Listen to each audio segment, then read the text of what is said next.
গতকাল রাতে কিন্তু আমরা কোনো ভিডিও করতে পারিনি, মানে এত বাজে রাস্তা ছিল যে ভিডিও করারও ইচ্ছে ছিল না, আর রাত হয়ে গেছে আমাদের অনেক, আস্তে আস্তে অনেক সময় লেগে গেছে। আর আমার সাথে আছে লাজাং লামা ভাই, তো আমাদের পারমিটটা লাজাং লামা भाई করে দিয়েছে। हेलो नमस्कार सभी राइटर फ्रेंड्स को, आपका लामा भाई की तरफ से सभी राइटर फ्रेंड्स को फिर से नमस्कार।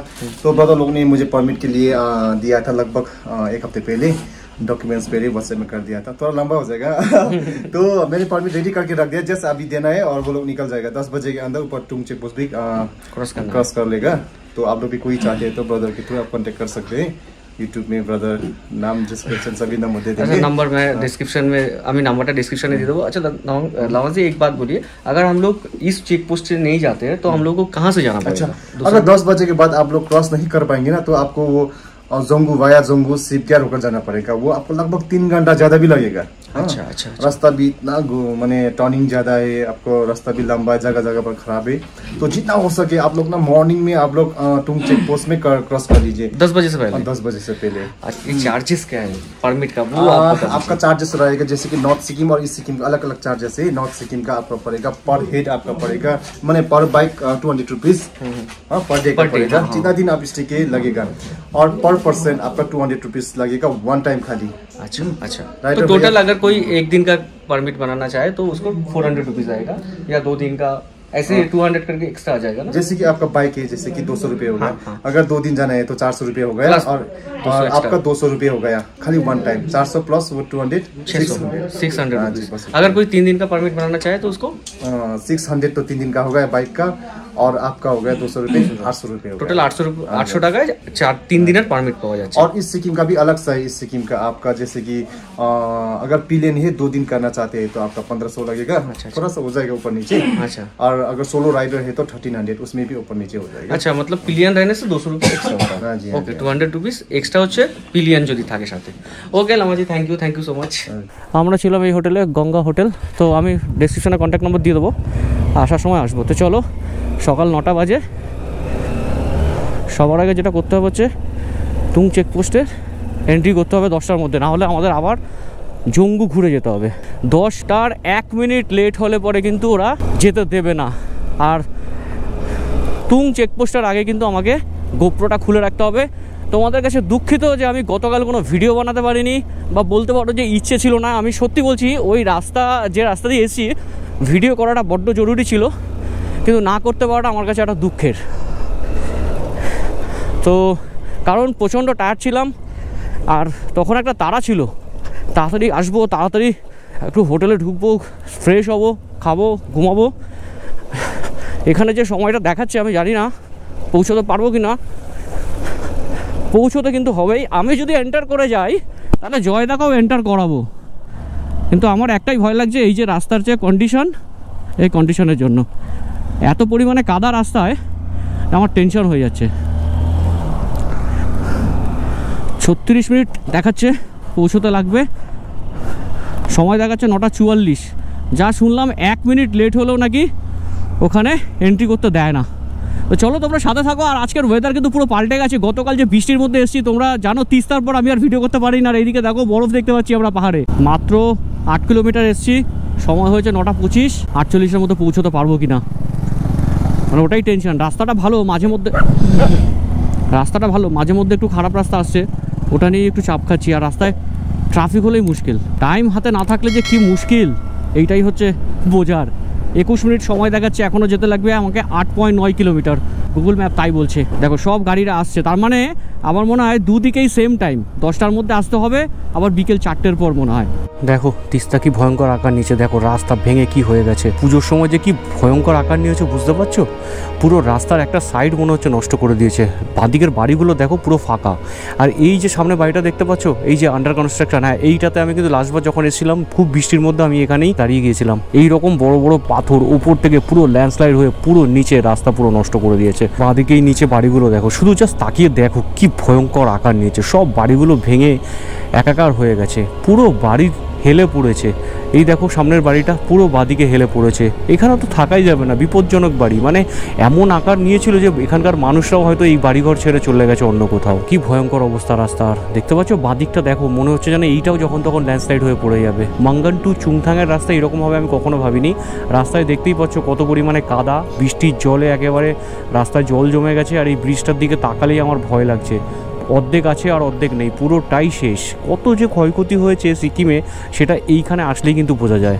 এই কাঠের পুলটা ক্রস করলেই আমরা তিস্তা রিভারকে ক্রস করব, ক্রস করে তারপরে কিন্তু আমরা এগিয়ে যাব সোজা তুং চেকপোস্টের দিকে।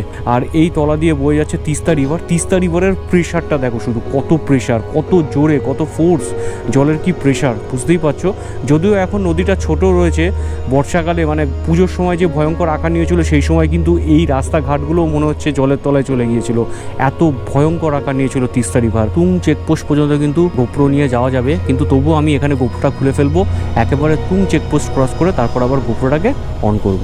এখানে হচ্ছে নো এন্ট্রি, দেখে নাও 10টা থেকে 4টে পর্যন্ত বন্ধ থাকে। আমি এখন চলে এসেছি তুং চেকপোস্টে। আর নেভিগেশনে যেটা দেখায় তুং চেকপোস্ট, তার থেকে কিন্তু আরও 1-2 কিলোমিটার বেশি এই চেকপোস্টটা। এবার বলে রাখি এখানে কিন্তু সকাল 10টা থেকে দুপুর 4টে পর্যন্ত বন্ধ থাকে, যেহেতু রাস্তার কাজ চলছে। তো তোমরা যারা এদিকে আসবে তোমরা চেষ্টা করো সকাল 10টার মধ্যে এন্ট্রি করার। দেখো চেকপোস্ট কিন্তু সারা দিন খোলা থাকে, সারা রাত খোলা থাকে, কিন্তু ব্যাপারটা হচ্ছে যেখানে কাজ চলছে না সেই জায়গাটা 10টা থেকে 4টে পর্যন্ত ক্লোজ করে রাখে, মানে 10টা থেকে 4টে পর্যন্ত বন্ধ করে রাখে। ওই জায়গাটা যেহেতু বন্ধ থাকে তাই তোমাদের এদিক থেকে চেকপোস্টে এন্ট্রি করলেও তোমাদের এখানে আটকে থাকতে হবে। তো বেটার অপশন তোমরা যারা আসবে তারা ওই যে পুলটা, কাঠের পুলটা আছে, যে জায়গাটা আছে সেই জায়গাটা যেখানে কাজ চলছে সেই জায়গাটা যদি তোমরা ক্রস করতে পারো, ভাববে এখান থেকে তোমরা যখন তখন চলে যেতে পারবে। সো এখানে আমি আর ভিডিও করব না, তো এখন ভিডিওটা করব একেবারে চুংথাং পার করে। চুংথাং চেকপোস্ট আছে, জানি না সেখানেও এন্ট্রি করতে হবে কিনা, সেখানে চেকপোস্টটা পার করে তারপর আমি আবার ভিডিওটা কন্টিনিউ করব। এই ব্রিজটা তৈরি হয়েছে এখন, আগের ব্রিজটা ভেঙে গেছে, এটাকে নতুন করা হয়েছে সম্ভবত শুনেছি। আর এই রকম রাস্তা তো এইরকম তো আমি দেখিনি কখনো, পুরো একেবারে দেখো কি হয়েছে। এখানে যদি যে ঘরবাড়িগুলো ছিল ওগুলো দেখে মনে হচ্ছে যে ওখানে ঘরবাড়ি ছিল মনে হচ্ছে, আমি শিওর না, বাট যদি সেটা হয়ে থাকে তাহলে তো খুব খারাপ অবস্থা। বাট মনে হচ্ছে দেখো আবার নতুন করে এখান থেকে পাশ থেকে আবার হচ্ছে, এই বাড়িগুলো আবার রিকনস্ট্রাকশন হচ্ছে, সেগুলোকে ঠিক করা হচ্ছে। তো এই মুহূর্তে চলে এসেছি, দেখতে পাচ্ছ সেই ব্রিজ, এখানকার কি অবস্থা হয়েছে, তছনছ করে দিয়েছে পুরো জায়গাটা, তোমরা দেখতে পাচ্ছ। আর বাড়িঘরগুলোর দিকে তাকিয়ে আছি, ওই দিকেও দেখছি মোটামুটি একেবারে বিশাল ক্ষতি করে দিয়েছে। এত লেটে বলার কিছু নেই, আমার আগে অনেকেই যারা এসছে তারা অলরেডি অনেক কিছু বলেছে, বাট আমি কখনো দেখিনি, তাই আমি নিজের চোখে সেটা দেখেছি। মানে আমি নিজের চোখে এটা দেখছি, এর আগে আমি যেগুলো দেখেছি ভিডিওতে দেখেছিলাম, বাট নিজের চোখে যেভাবে দেখছি সত্যিই খুব কষ্টকর, একটা প্যাথেটিক ব্যাপার। আর এখানে আমাদের ফটো সেশন চলছে, সব ফটো তুলছে। আমাদের এই ট্রিপের মধ্যে এই ছেলেটাই ভালো সব থেকে, কারণ হচ্ছে সবার ছবি তুলে দেয় একদম, আর বাকিরা সবাই কিন্তু খারাপ, ইভেন আমিও খারাপ।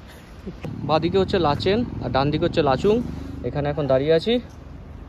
আর এখন আমরা চলে যাচ্ছি লাচুংয়ের দিকে, লাচেন পুরো বন্ধ, লাচেনের রাস্তা বন্ধ। আমি চুংথাংটা ক্রস করে চলে এসেছি আর এবার যাচ্ছি লাচুংয়ের দিকে। আগামীকাল আমার ইচ্ছা আছে ইয়ামতাম ভ্যালি 0 পয়েন্ট করে, যদি 0 পয়েন্ট খোলা থাকে তারপর রিটার্ন আসবো, বা এটাও করতে পারি যে কালকেও একবারে কাটাউটা ঘুরে আসতে পারি।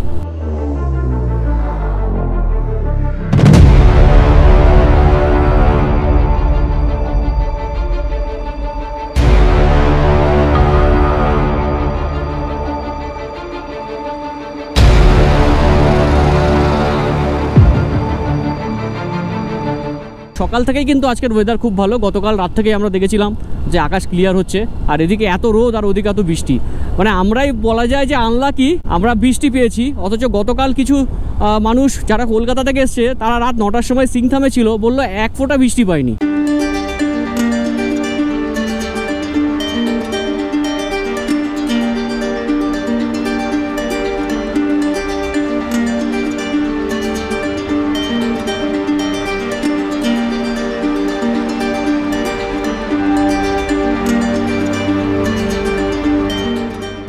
সো এই বাদিকে উপরের রাস্তাটা হচ্ছে ইয়ামথাম ভ্যালি যাওয়ার, আর আমরা নিচের রাস্তাটা ডান দিকে নিয়ে নিলাম কাটাও যাওয়ার জন্য। এটা মোটামুটি সবাই চেনে এবং জানে। শুরুতেই রাস্তা একটু খারাপ, আর এই ব্রিজটা ক্রস করব, দারুণ লাগছে। একটু ডিফারেন্ট টাইপের আজকে ভিউ হবে, তার কারণ হচ্ছে আমরা যেখানে যাচ্ছি সেখান থেকে পুরো লাচুংটাকে একদম ওপর থেকে দেখবো, মানে যেটাকে বলা হয় পাখির চোখে লাচুংকে দেখা, ঠিক আছে। আর এদিকে ট্যুরিস্ট খুব কম যায় এই সাইডটা, যে কারণে এখানে খুব নিরিবিলিতে আরামসে আমরা আজকে অনেকটা সময় স্পেন্ড করতে পারবো। আর এখান থেকে আমরা বেরোবো মোটামুটি ওই 5টা নাগাদ এখানে বেরোবো, কারণ অনেকটা সময় ওখানে আমরা কাটানোর প্ল্যান করেছি, বাকিটা দেখা যাক। এই দিকে যদি তোমরা আসো, এদিকে কিন্তু প্রচুর হোটেলও অ্যাভেলেবেল এই সাইডটা, কারণ এই সাইডটা অনেক হোটেল আছে যেগুলো খুব কম খরচে তোমরা ভালো ভালো রুম পেয়ে যেতে পারো। লাচুং থেকে কাটাওয়ের ডিস্টেন্স হচ্ছে টোটাল 32 কিলোমিটার, কিন্তু এই 32 কিলোমিটার কিন্তু আমাদের যেতে দেয় না, কারণ এর কোনো পারমিট আমি এখনও পর্যন্ত দেখিনি, জানি না। আমি লাস্টবার যখন এসেছিলাম শুনেছিলাম কাটাওয়ের কোনো পারমিট হয় না। এবার আমি লাস্টবার যখন 2021 সালে এসেছিলাম তখন 22 কিলোমিটার পর্যন্ত আমি বাইক চালিয়ে গিয়েছিলাম। তবে এই দিকটা কিন্তু খুব নিরিবিলি, যারা একটু অফবিট জায়গা পছন্দ করে তারা কিন্তু অবশ্যই এই দিকটা আসবে আমার মনে হয়। কাটাওয়ে কিন্তু দোকানপাট খুব কম, একটা দুটো দোকান হয়তো পাওয়া যায়, তো ওখানে খাবারের দাম হয়তো বেশি হতে পারে বা সিমিলার একই হতে পারে। সুন্দর একটা ঝর্ণা দেখো, সুন্দর একটা ঝর্ণা, এই যে রয়েছে না, এইটা দেখে আমার মনে হচ্ছে যে আজকে এখানে স্নোফল হতে পারে। আর এরকম যদি এখন ইয়ামথামে 0 পয়েন্টে হয়ে থাকে তাহলে কিন্তু ওখানে স্নোফল হওয়ার চান্স 100% আছে। যত মেঘ হবে তত বেশি স্নোফল হওয়ার চান্স থাকবে। এই যে যখন আমরা একসঙ্গে 3টে বাইক নিয়ে ওপর দিকে উঠি না, খুব সুন্দর দেখতে লাগে, পরপর লাইন দিয়ে যদি বাইকগুলো যাওয়া হয়। আর এই দেখো আস্তে আস্তে কিন্তু আমরা এই যে লাচুংকে নিচে ফেলে আমরা কিন্তু ওপর দিকে উঠছি। ওই যে দেখছো ওইখানে জিগজ্যাগ পয়েন্ট আছে, প্রায় 10 থেকে 15টা হেয়ারপিন ব্যান আছে। আমাদের এই পাহাড়টা দিয়ে ওই পাহাড়টায় যেতে হবে, ওই পাহাড়টা থেকে ওই পাহাড়টা যেতে হবে, অনেকটা রাস্তা। এইখানে গাড়ি উঠতে চাইছে না কেন বুঝতে পারছি না। এতক্ষণ এলাম কোনো অসুবিধা হয়নি, এখন মনে হচ্ছে গাড়ি টানতে চাইছে না। আর ঠান্ডা কিন্তু আস্তে আস্তে বাড়ছে।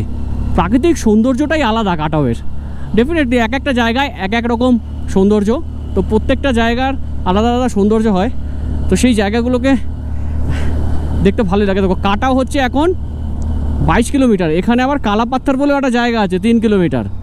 22 কিলোমিটারের মধ্যে 10 কিলোমিটার যেতে পারবো না, তার মানে এখনও 10-12 কিলোমিটার আমরা যেতে হবে, ওই জায়গাটা 10-12 কিলোমিটার। আর এই দেখো রডোডেনড্রন ফুল, এরকম সুন্দর একটা লোকেশন, বুঝতে পারছো?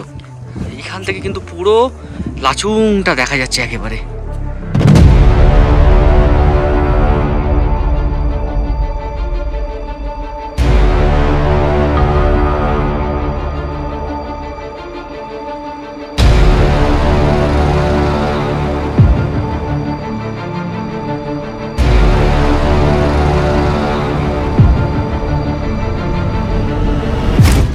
আমার বাদিকে দেখো বরফ, দেখতে পাচ্ছ এখান থেকে বরফ শুরু হয়ে গেছে। ডান দিক বাদিক যেদিকে তাকাচ্ছি বরফ আর বরফ, হ্যাঁ কম পরিমাণে রয়েছে। আর যত ওপর দিকে এগোবো তত কিন্তু বরফ বাড়তে থাকবে। এবার কিন্তু সোজা একেবারে কাটাওয়ের যে চেকপোস্ট আছে সেইখানে চলে যাব, কারণ এই মেঘটা চলে গেলে কিন্তু আর এই স্নোফলটা যদি হয়েও থাকে আমরা কিন্তু আর পাবো না, মিস করে যাব। আর পুরো দেখেছি ওই জায়গাটা পুরো একদম পুরো ভরে রয়েছে মেঘে, তো এখানটা ভীষণভাবে স্নোফল হওয়ার চান্স রয়েছে। ওয়েলকাম টু কান্দা ফলস। এই দেখো সব টুরিস্টরা কান্দা ওয়াটারফলস ক্রস করে এবার আমরা এগোচ্ছি সামনের দিকে। দেখে তো মনে হচ্ছে হার্ড বরফ, আর উপরের বরফটা দেখে মনে হচ্ছে, দেখি কালকে পড়েছে বললো, দেখি হ্যাঁ উপরের বরফটা একদম নরম, তার মানে এটা কালকে পড়েছে। আর দেখতেই পাচ্ছ একদম ফ্রেশ সাদা, ধপধপে সাদা। এ দেখো বৃষ্টি পড়ছে, বৃষ্টি পড়লে ভাববে এই দিকটা তো মনে হচ্ছে বিশাল একটা কিছু হবে, বা নামার সময় বৃষ্টি হতে পারে।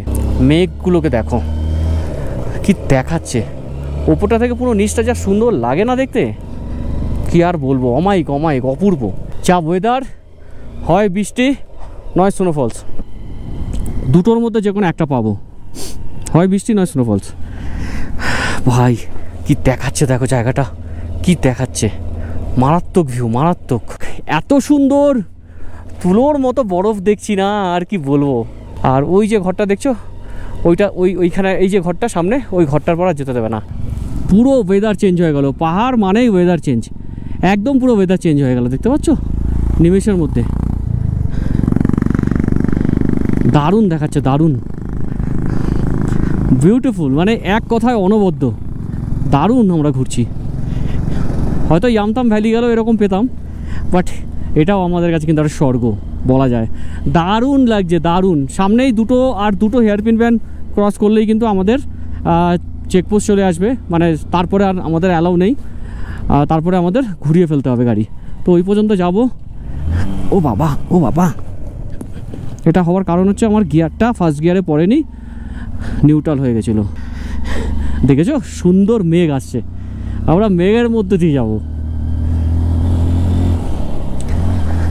পাহাড় যখন তখন চেঞ্জ হয়ে যায়, যখন তখন, তবে বিকেলের দিকে পাহাড় বেশি চেঞ্জ হয়, মানে পাহাড়ের ওয়েদার বিকেলের দিকে পুরো চেঞ্জ হয়ে যায়। দিনের বেলাটা সকালের দিকটা যদিও বা ক্লিয়ার থাকে, বিকালের দিকটা পুরো চেঞ্জ হয়ে যায়। এখন স্নোফল হওয়ার চান্স বেশি ইয়ামথাম ভ্যালিতে, কপাল ভালো হলে আমরাও পেতে পারি। আর ওই যে দেখতে পাচ্ছ ঘর, এই যে উপরে ঘর দেখতে পাচ্ছ, এরপরে আর যাওয়ার নেই, আমাদের পারমিশন নেই, ওখানে আমাদের আটকে দেবে। দেখতে পাচ্ছ এই জায়গাটা দেখো, শুধু যেরকম স্নো সেরকম মেঘ। ওফ দারুণ। ওই দেখো ওইখানে সব গাড়িগুলো দাঁড়িয়ে আছে, সম্ভবত মনে হয় ওখান থেকে হেঁটে হেঁটে যেতে হবে মনে হয়, আর মনে হয় যেতে দেয় না। বাট ওরা হয়তো আনন্দ করছে, মেঘের মধ্যে মেঘটাকে নিয়ে এনজয় করছে গাড়িগুলো দাঁড় করিয়ে। বাদিকের বরফটা দেখো, একেবারে ফ্রেশ বরফ, ফ্রেশ বরফ। কে হুয়া, চলো। না না, ওই পর্যন্ত যেতে দেয় তো, আর্মিদের চেকপোস্ট পর্যন্ত। আর প্রচুর বরফ দেখতে পাচ্ছ, বাইক নিয়ে দাঁড়িয়ে আছি। এই রাস্তাটার ওপরে একটা চেকপোস্ট আছে, সেই পর্যন্ত যেতে দিল না, তো যার জন্য এখানে আমরা দাঁড়িয়ে গেলাম। মোটামুটি সব গাড়িগুলো এখানে দাঁড়িয়ে গিয়েছে, আর প্রচুর টুরিস্টও চলে এসছে এখানে।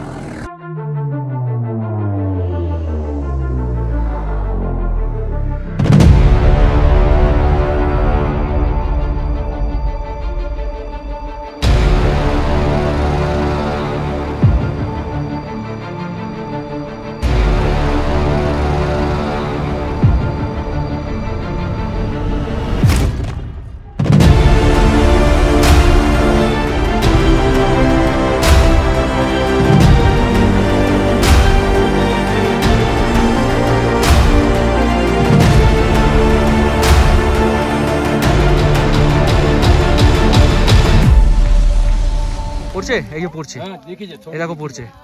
বাট হ্যাঁ, এটা ঠিক সেই রকম নয় স্নোফলটা। কেমন এনজয় করছো? সেরা লাইফ টাইম, সব আমি বলবো সবকে আসা উচিত লাইফে, সত্যি একদম বেশ দারুণ লাগছে। এরকম একটা সাইডে পুরো বরফ, আর তার মাঝখান থেকে আমরা যাচ্ছি, তার মধ্যে এরকম ফগি ওয়েদার, পুরো রাস্তা ভিজে গেছে। মানে সেই সান্দাকফুতে উঠেছিলাম যেমন, ঠিক এখনও মনে হচ্ছে ঠিক তেমন। ভালো জোরে বৃষ্টি হচ্ছে, ভিজে না যায়, এটা হচ্ছে কথা। কারণ 10-12 কিলোমিটার যেতে হবে, এই 22 কিলোমিটার যেতে হবে, এটা মাথায় রাখতে হবে।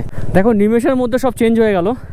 এখন শুরু হয়ে গেল এখানে বরফ পড়া, মানে উপরে পড়ছে বরফ আর নিচে হচ্ছে বৃষ্টি। গতকাল যেটা শুনলাম এখানে ফ্রেশ বরফ পড়েছিল, আজকে আমরা চলে যাচ্ছি এখন সোজা এখান থেকে লাচুং। তো এই বৃষ্টি যা পড়ছে, ভিজে না যায় এটাই ভয়, বাট ভালো জোরে বৃষ্টি পড়ছে। তো যাই হোক, আর বড় ভিডিও করব না, এবার সোজা তোমাদের সঙ্গে লাচুংয়ে গিয়ে দেখা হচ্ছে। আমি এখন আছি সোনাম হোমস্টে। আমরা এটাতেও থাকার অপশান ছিল, ওটাতেও থাকার অপশান ছিল, তো আমরা ওটাই নিয়ে নিয়েছি। এটাতেও চাইলে থাকা যায়, কিন্তু খাওয়া দাওয়াতে একটু সমস্যা হবে বলে আমরা ওটা নিয়ে নিলাম। চলো এবার বাইকটাকে পার্কিং করে রেখে দিই। সো আজকে আমরা যে হোটেলটায় আছি, মানে যে রুমটায়, আর এখানে একটা বেড আছে দেখতে পাচ্ছ, এখানেও একটা বেড আছে। আর কি বলবো, আর ওয়াশরুম হচ্ছে এখানে, মোটামুটি ওয়াশরুম ঠিকঠাক উইথ গিজার। তো এখন আছি রুমের মধ্যে, দেখতে পাচ্ছ সব ছড়িয়ে ছিটিয়ে আছে। এখানে আমরা 3 জন ঘুমাবো আজকে। মানে আমি যদি একাও আসতাম ঠিক এরকমই একটা বেড পেয়েছিলাম, কিন্তু যেহেতু আমরা 3 জন, তাই চেয়েছিলাম একসঙ্গে থাকবো, তাই এই রুমটা নিয়েছি। বাট ওপরে খুব সুন্দর সুন্দর রুম ছিল এরকম সিঙ্গেল 2 জন করে থাকার। তো যেহেতু 3 জন, দেখো 3 জন একসঙ্গে থাকলে একটা আড্ডা হয়, আনন্দ হয়, তাই আমি চেয়েছিলাম যাতে সবাই একসঙ্গে থাকি। বাট উপরে যে সিঙ্গেল, মানে এক সিঙ্গেল থাকার জন্য বা 2 জনে থাকার জন্য যে রুমগুলো, খুব সুন্দর রুম। যাই হোক, আমরা 3 জন থাকবো বলে আমরা এই রুমটা চুজ করেছি। তো এখানের খরচা হচ্ছে, এখানে টোটাল খরচা হচ্ছে আমাদের পার হেড খরচা পড়েছে 600 টাকা। কন্ট্যাক্ট নাম্বার ডেসক্রিপশনে দেওয়া আছে, তোমরা যদি চাও আসতে পারো। আমি আগেই বলে দিই এই হোটেলটা ঠিক এক্স্যাক্টলি হোমস্টেটা ঠিক কোথায়।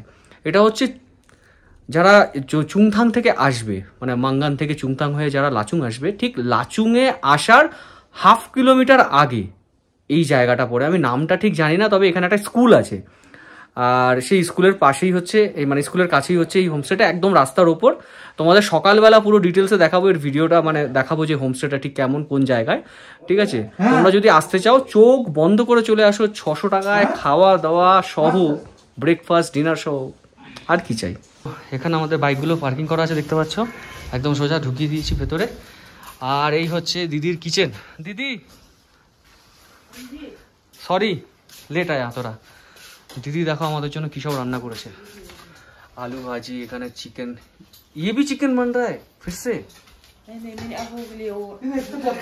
अच्छा, एक्स्ट्रा चप्पल चाहिए।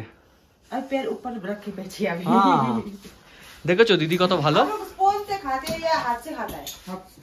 হ্যাঁ, তো দিদির এই কিচেনটা দেখো বেশ সাজানো গোছানো। আমাদের খাবার মোটামুটি রেডি। জয়দা দেখো বসে আছে। এই হচ্ছে চিকেন, এই হচ্ছে ভাত, আর সাথে আলু ভাজা। চলো ঠিক আছে, টাটা বাই বাই।